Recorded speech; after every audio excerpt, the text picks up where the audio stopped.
Hello, everyone. It's Maureen Ryan Blake with the Power of the Tribe. And today I have Jill Stoddard, soon to be author. Well, she is the author. The book is coming out in January. It's called Be Mighty. And she's also the founder of the Center for Stress and Anxiety Management. And we are really going to be in for a great treat. So I'd like to introduce Dr. Jill Stoddard. Hi, Jill. Welcome. Hi, Maureen. Thank you. Thanks for having me. I'm excited to be here. So I got to dig into your book, and I have to say that it's written well. It really flows. It has it's down to earth. It's a little sarcastic, which I really relate to and like. And it's just so powerful. I don't want to put it down. So can you do me a favor? Can you actually, so the book is called Be Mighty, but it has a much longer title. Can you give us the full title and then maybe open us up with the introduction? Sure. So the full title is Be Mighty, A Woman's Guide to Liberation from Anxiety, Worry, and Stress Using Mindfulness and Acceptance. So it's a book for women who struggle with anxiety, worry, and stress, which is, pretty much most of us. And women are diagnosed with anxiety disorders almost twice as often as men. So and of course, in this time of, well, just the time that we're in right now with a lot of, the Me Too movement and things like this, it's particularly timely for women who are struggling with some of the issues surrounding patriarchal culture. And someone who really inspires me is Abby Wambach, who's known for being a soccer player, but has more recently become an author and activist. And so the very first quote of the book that you're asking about actually comes from her book Wolfpack, which I cannot recommend enough. And even my 7-year-old daughter read it and loved it. So the introduction starts out with a quote from Abby, which is, "You were never Red Riding Hood. You were always the wolf. There is a wolf inside of every woman. Her wolf is who she was made to be before the world told her who to be. Her wolf is her talent, her power, her dreams, her voice, her curiosity, her courage, her dignity, her choices, her truest identity." And I thought that quote just perfectly summed up what the entire spirit of Be Mighty is really trying to teach women. And I love that. And if you look at the bottom piece with her name and in parentheses it says Wolf Pack, and how appropriate is that for this summit? So yes, I will be having that as adopted into the tribe as a must read and possible anthem that we can hold. So I'm very excited about that.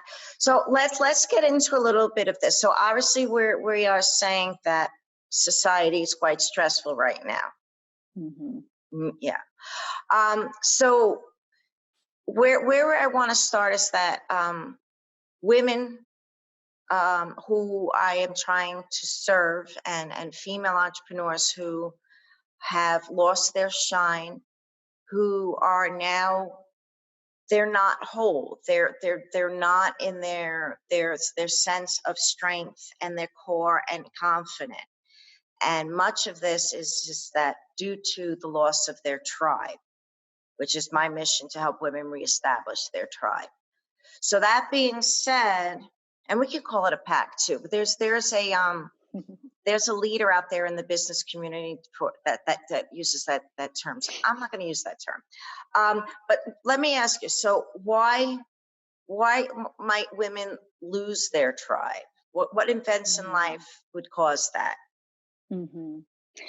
Yeah, I mean, I think that could be any number of different things. And the thing that comes to mind that I think is the most relevant currently in our current culture is really social media.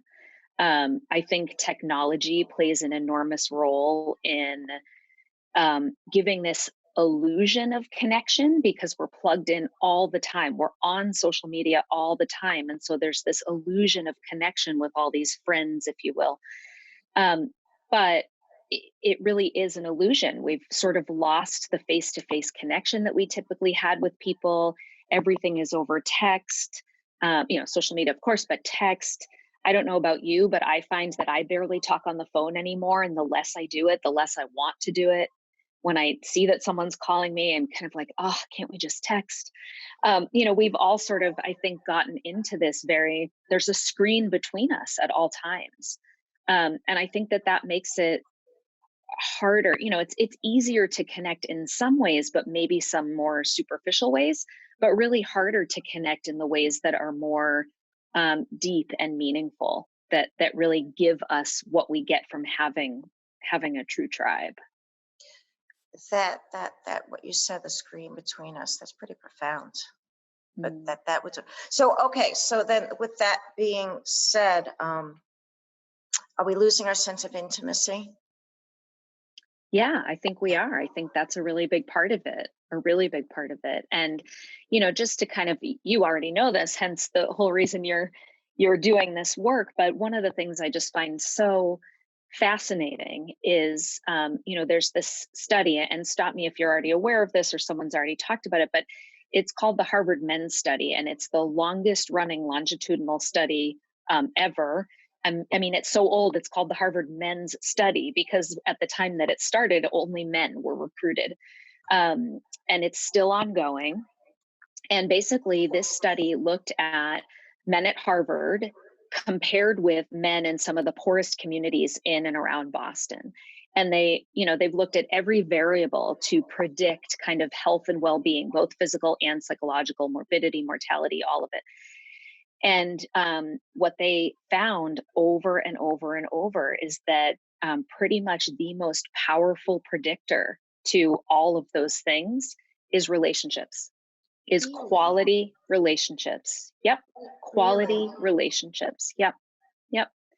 There's a great TED talk, and I'm blanking on, I can't properly cite or credit the right people, but if you look up TED and Harvard Men's Study, you'd find it, and it's there. It's really fascinating. There's other research where when they were initially investigating psychotropic medications, antidepressant medications, they do these studies in animals before they do them in humans. And of course, you can't go like hang posters and recruit depressed rats for these studies, right? You have to make the rats depressed. And rats, like humans, are very social creatures. And you know how they make the rats depressed? They isolated them. That's exactly right. So all you have to do is take them away from their tribe and they get depressed. That's no, this was originally a gut because my mission, just because I happen to have been, one of the things I'm so grateful for is my tribe. And Mhm. we just celebrated a 7-year anniversary, and they say once 7 years, that's a permanent relationship. And Mm. I just want, Congratulations. That's yeah, amazing. thank you. Yeah. We're going to go out Yeah. tomorrow and celebrate. We do, Good. we are recruiting you. You're coming. So we will do that in I'd a few love to. days. Good. But Uh, I do think people underestimate the importance of this, and that, you had asked, like, why do women lose their tribe? And I think, we get so busy with work and family obligations, and it has become the case that busyness is now a metric for success, that like the busier you are, the more successful you must be. And and I think that relationships, especially friendships, female friendships, are some of the things that end up being sacrificed, not because we don't want them, but that it becomes difficult to make time or even to coordinate schedules. I know whenever I schedule with my girlfriends, we sometimes end up meeting up 3 months out, because to get 3 or 4 different people to have the same day and time free is a challenge. so the female social is the first thing to go on the list Mhm. because Because that's true. women do what they have to do before they do what they want to do, or what they think they have to do before they do what they want to do. Can we also add that women do for everyone else first? And then, Exactly. That's exactly what I mean. Yeah. Yeah. all Yep. right, That's so right. let's get into this a little bit because obviously you're working with stress and anxiety. So Hmm. when it comes to, so we did go over a little bit of what things may not be what they appear to be in social media. Hmm. So that causes stress in itself. The other is then, is there what kinds of barriers do people carry or wear that prevent them from making friendships? Hmm. Hmm. Well, I think again, I mean, that I think there are a number of answers to that. Probably one of them is fear. Fear of rejection, fear of not being interesting enough, fear, I hear a lot of women say, "Oh, well, they're busy." Like if I were to reach out and try to initiate contact, they have their own lives, they have their own stuff going on. So I guess what I'm really talking about are these narratives that we all carry around in our brain that become obstacles because we assume that either there's something inherent in us that isn't valuable to other people, or that they have too many other things going on to want to spend that time. And we let our actions be dictated by those kind of fears and narratives or predictions, rather than just kind of going for it and seeing what our experience actually tells us, which often our experience and what our mind tells us don't really match up. Okay. So again, it seems to be always this the perception versus the reality. Right. Yeah, exactly. Yep. And I do think that the comparison piece has become a larger role as well because of social media. This, looking at ourselves compared to others and assuming everybody else has it all together, and, that we're falling short in some way. And if the assumption is that all the other women out there have their acts together and I don't, then I don't want to reach out to them. What do I have to offer? That can really become an obstacle too.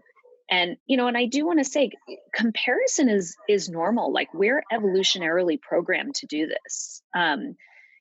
Cave women, cave people, not just women, but who traveled in packs, who hunted and gathered and moved around together in groups, had a survival advantage. So if you were ostracized from the group, you would die. So, survival of the fittest, we evolved to care about our standing in the group, and it's adaptive. And especially given that in the context of this research that shows us that having good solid social connections does predict and promote well-being, this it's important. We want to compare to an extent so that we know that we have a tribe and that we're fitting in with the tribe. But I really think technology and social media has sort of kicked that up. It's like it's on steroids, and it's created these false narratives about how we don't measure up, or even that we need to measure up in order to belong. To be loved. Hmm. Uh, Hmm. When So, really what makes people connect, what is our flaws. I don't know about you, but I don't particularly like to hang out with perfect people. I like to hang out with humans who have flaws just like me. That makes it much easier to connect. well, perfect is no fun, right? Totally. And really it also doesn't exist.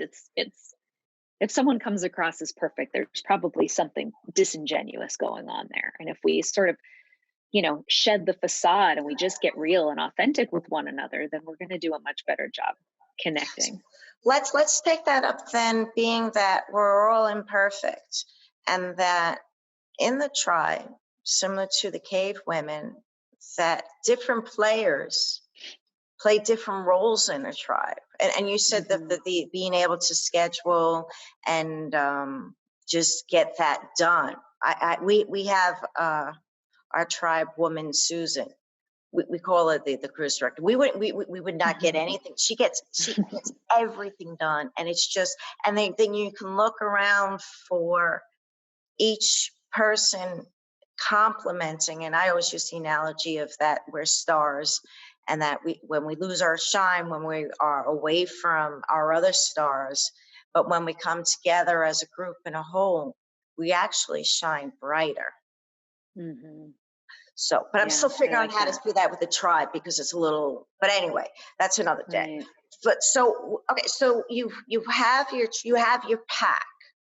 What different personalities do people bring to that? And let me see that, being that we're all imperfect, What pieces of imperfect do each of us complement to then become the whole and the greater? Is Hmm. there different types of personalities? Yeah, I mean, I don't know. I hear what you're saying, and I agree. I think everyone needs a Susan. It's so great to have a Susan. But I guess I like to think a little more flexibly in that, to me, sometimes prescribed roles mean rules. And I think rule governed behavior can kind of get us into trouble. You know, if Susan decides that she doesn't want to be the cruise director anymore, you know, then what happens? You know, I think the thing that the way that we can be the healthiest inside of our tribes is sort of recognizing what our own strengths and weaknesses are, and kind of playing up our own strengths and playing up each other's strengths, and like you said, kind of complementing one another. But it doesn't necessarily have to be so rule governed, and that we have to, like, we must have this type of person or this type of personality in order to work. I think typically flexibility is the thing, that makes for more dynamic and fluid interaction. You know, a tribe that can respond to whatever is needed in the moment, because people really work on being flexible and bringing whatever their strengths are to bear and finding solutions. I'm going to have a thing where we plan and surprise Susan. That's what we're going to do.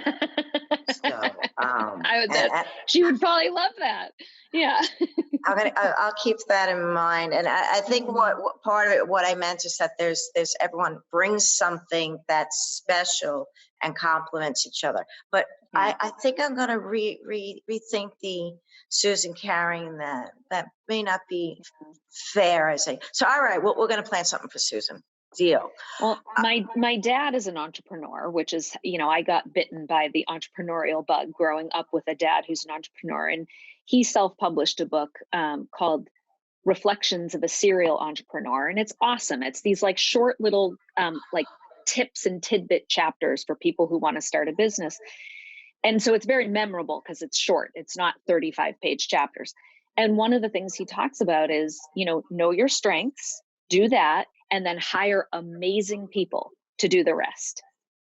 And I think that if a tribe can kind of work with that mentality, good to go. I was just at a conference and I'm not remembering which one of the speakers, but it was that was exactly what his whole thing was, is that you hire the Hmm. best people to stand shoulder to shoulder with. Yes. And um, it's great ways of living are repeated because they work. Right.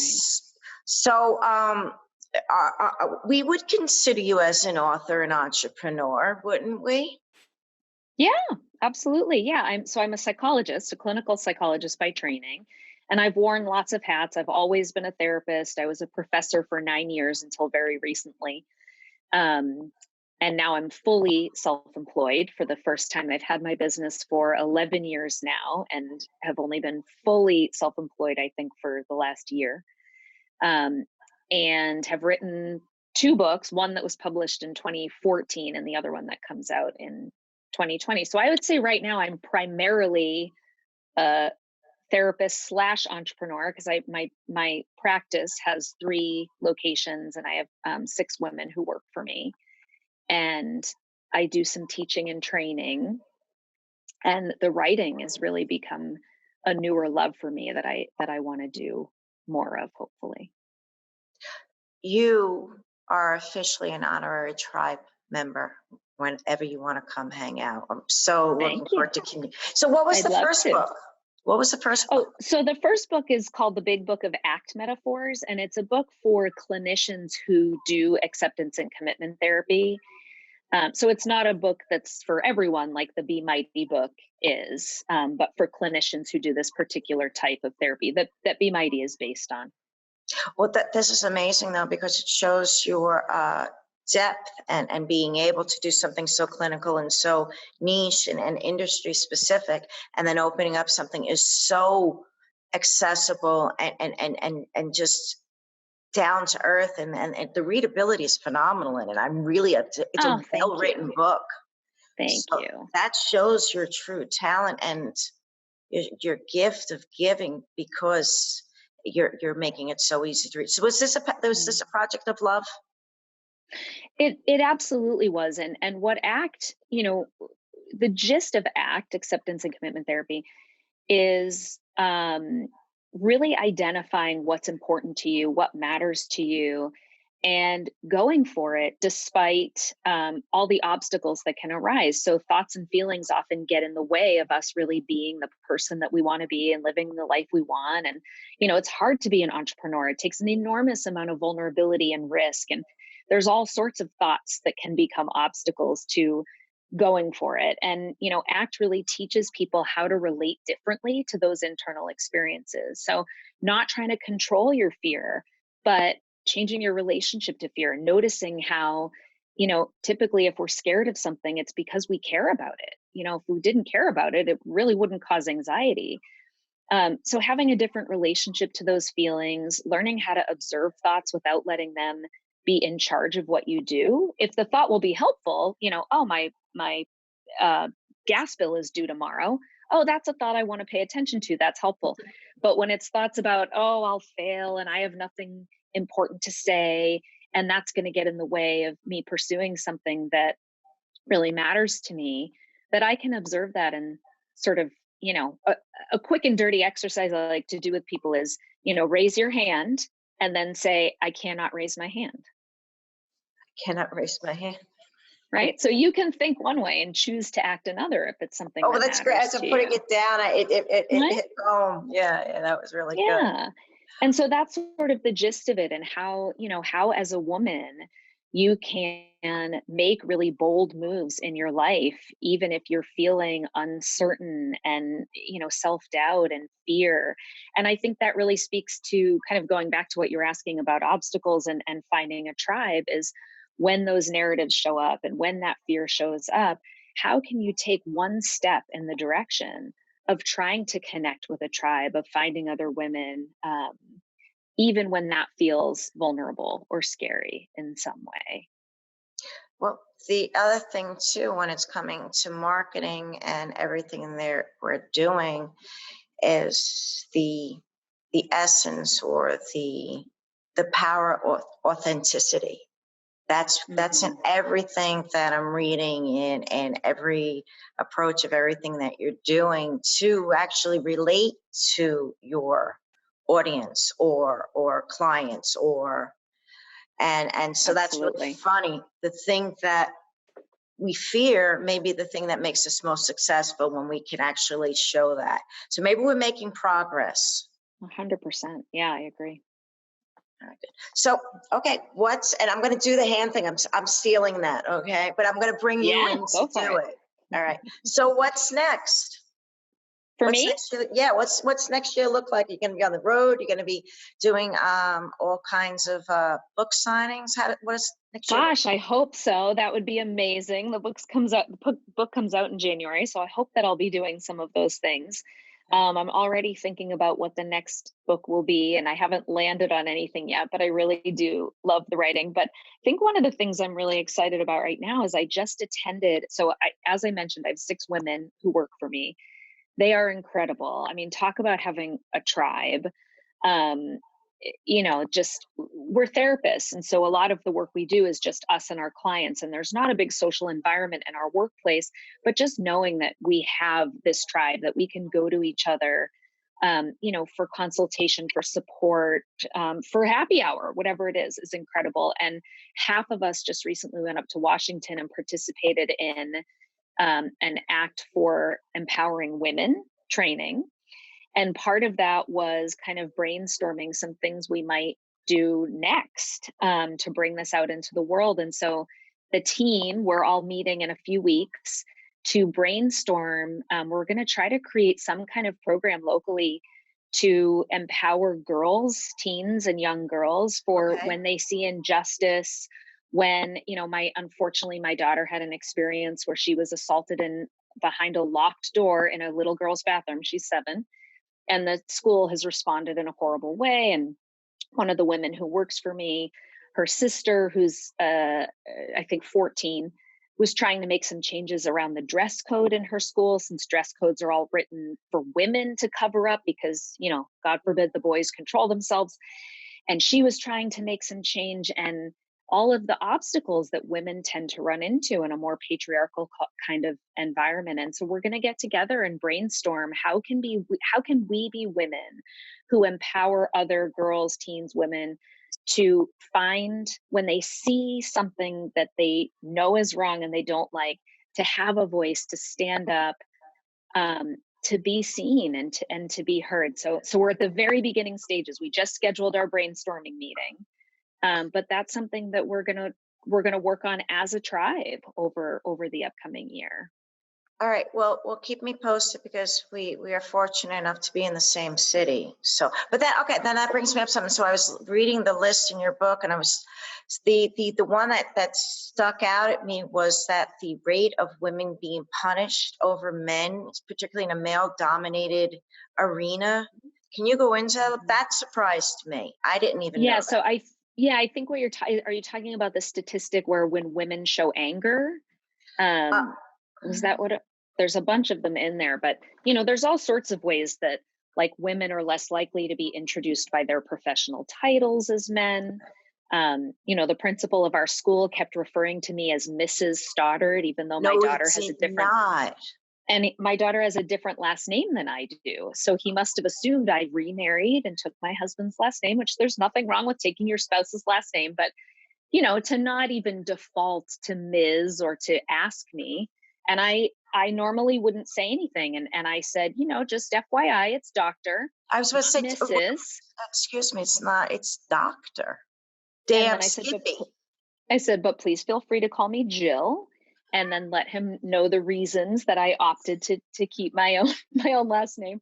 But I think there are these small ways that we can speak up, and I think one of the things that's really given me the courage to do that, knowing all the statistics that are in the book that you're talking about, these microaggressions that happen that are gender based all the time.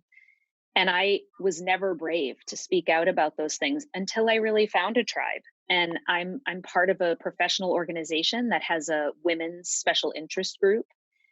And being part of that, so even though we're all over the world, we only see each other in person maybe once a year, and that's not even all of us. But we have a listserv that we're all part of, and just hearing about all of the ways that these women are speaking up and finding their voice and their power has really given me the courage to be willing to take some of those risks and fight some of those statistics. Dang it. Well, I'm going to add to that. I was just going to say that if my voice helps further the initiative, I'd like to be a part of it. So keep me posted. Oh, I would love to. That would be amazing. Yeah, Okay, that would be great. And then I'm going to ask you something else. When the book comes out, will you come back? Sure, I would love to. All right, good. Yeah, that'd be great. I knew this was going to be really, really fabulous. And oh my goodness. So the other thing too, the cover of the book, it's beautiful. It's just, everything was just done. It's just a spectacular. I was reading it before you were coming on, and I just can't put it down. So can you just repeat the book's name again? I will. It's called Be Mighty, and it's a woman's guide to liberation from anxiety, worry, and stress using mindfulness and acceptance. And I definitely cannot take credit for the gorgeous cover art. Those are the artists at New Harbinger Publications. But I will say, when I first saw it, I instantly started to cry because I was I'm getting choked up right now. I was really moved by it, and I think it depicts the power, but also softness of the book. I hope. I like it. It just absolutely it spoke to me, and it's a beautiful. I mean, it's a beautiful cover, and it's this essence of purple, which is always my favorite color because of the balance of male and female. But I just liked purple, and I just okay. All the best. Please come back, and thank you for spending some time with us. I know my audience is going to get a lot of this, and I do appreciate you for that. Keep up the great work. Thank you. And I'll come stand side by side. You call on me, I'll be there. Sounds amazing. Thanks for having me, Maureen. Bye, Hope Jill. this